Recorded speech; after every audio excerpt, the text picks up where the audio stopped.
蔡总统蔡英文昨到新北市参加民进党内的选举的投票，洪批评讲过门无入去关心一个疫情上界严重的新北市。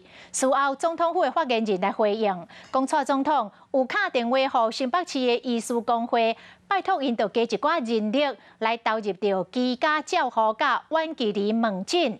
新北市的新闻局长是来反击，讲总统也未打电话予基层的医师的1个月前，新北市就已经邀请到620间的基层诊所来启动着居家照护第3阶段的计划了。毋是总统打电话才开始做的哦，讲总统是慢半拍，也则是咧挂电话尾的。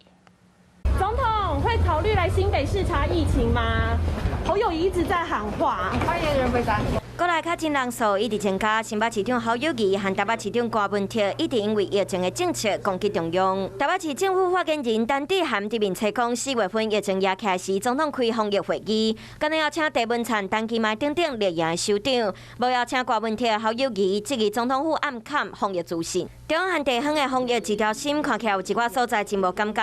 毕竟新北市长侯友宜最近一直向中央发话，传说侯友宜伫会议捌和中央反映问题几啊摆，敢若查无归来。针对侯友宜最近对中央的意见，张顺涵嘛出面回应讲，中央和地方爱做伙合作。那总统也再次拜托罗医师在新北市基层医生的部分，能不能够再多协调一些力量，来投入居家照护、远距问诊。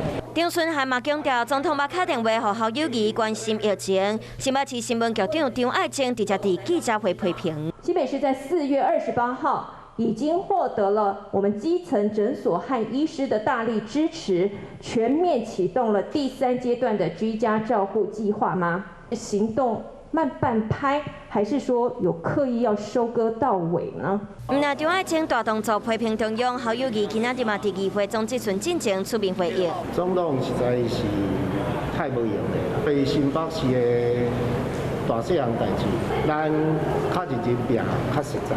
总统想走谁去开会，这是总统的权利，我都尊重。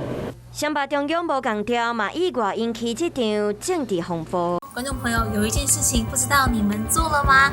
那就是赶快来订阅我们的 CH52华视的频道，而且记得哦，一定要帮我们分享、按赞，还要开启小铃铛。